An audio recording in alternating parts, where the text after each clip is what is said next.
Sho bafethu, uZakes la bafethu kuMzansi Football Zone bafethu. Namhlanje bafethu nginiphathele i-update ngo-Arsenal Velibayi bafethu. Esithathe isikhathi eside indaba yakhe beno-Luke Batman bafethu neplayer leli liya kuMaZulu. Yabo. Namhlanje bafethu sibuyile isinqumo. Before singene lapho mfethu ngicela usubscribe bafethu kumahala bafethu linyuke i-page. Okay bafethu. Namhlanje sibuyile isinqumo kodwa kusabuye esika-Arsenal Velibayi kuphela uyindaba yakhe esaphumile yabo, since labantu bekade benama-lawyer ahlukene, umuntu nomuntu ube ne-lawyer yakhe yabo, not ukuthi bekuyi-lawyer eyodwa bamele bonke, umuntu nomuntu ube ne-lawyer yakhe. So isinqumo sibuyile-ke njengamanje namhlanje ekuseni ba-announce-ile ukuthi u-Arsenal Velibayi bafethu useyi-free agent. Arsenal Velibayi right now is a free agent, usengasayina namakhosi.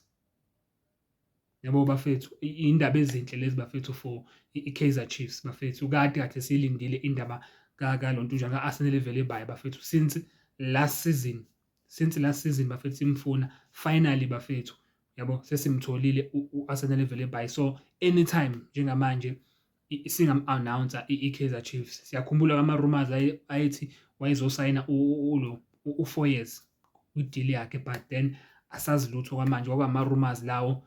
Sisazozwa maybe izo-announce anytime i-Kaizer Chiefs or izolinda indaba ka-Luke Batman naye siphume isinqumo sakhe yabo, sizwe ukuthi kwenzakala. Mhlambe uzolinda ukuthi basayine ba-announce bobabili at the same time, but then asazi kungenzeka noma yini noma inini. But nje ile update benginiphathele yona bafethu ukuthi nje u-Arsenal Velibayi bafethu useyi-free agent njengamanje. Angazi ukuthi bafethu isikhulu lesi selontunjana se-Cape Town Space bezizama ukwenzani, angazi bafethu, because umthetho nje ucacile bafethu yabo. Kule division asebedlala kuyona ayikho kwi-professional football, so automatically labadlali labo baba ama-free agent. Ukuthi besenzani lesikhulu sabo mina angisazi bafethu, ukuthi nje saba nomona naye u-Arsenal Velibayi ngesizini ephelile. Sekubuhlungu manje mase sesimluza for free yabo, sesiyozivula amacala ngento engekho. Bebengeke beluwine vele leli cala yabo, bebengeke nje vele beze baluwine.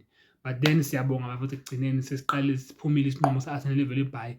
So nje in advance bafethu singasho sithi welcome kwi-Kaizer Chiefs yabo, because ubonile nesegemini bafethu ile deal lapha eCape Town yabo, ubekhona u-Arsenal Velibayi bafethu, uze wa-celebrate ne-Kaizer Chiefs ikora igoli yabo. Ngibone celebrate uze ekora igoli uLilepo yabo, lapha kwi-penalty yabo. Ngibonile celebrate u-Arsenal Velibayi ukuthi no, use-cosified vele mfethu lo muntu. I think nayo bezobuka ukuthi i-case idlala kanjani. I think isinqumo vele ubesesazi because i-announce namhlanje yabo, isinqumo si-announce namhlanje.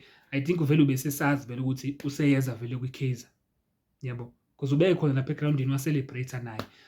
So sesizoza bafethu ku-Luke Batman because iqiniso lithi no-Luke Batman siyamdinga bafethu. Yabona leya ntwana leyana bafethu, if uke wayibuka leya ntwana bafethu, i-striker lesana.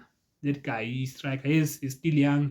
Engeza kwi-Kaizer. I know right now kune-striker eningi, maybe they can loan him for a season or two and then bambuyise, but nje we really need naye uLuke Batman bafethu, siyabadinga bobabili. Otherwise bafethu ile update ebenginiphathele yona, cela ningakhohlwa bafethu, subscribe bafethu.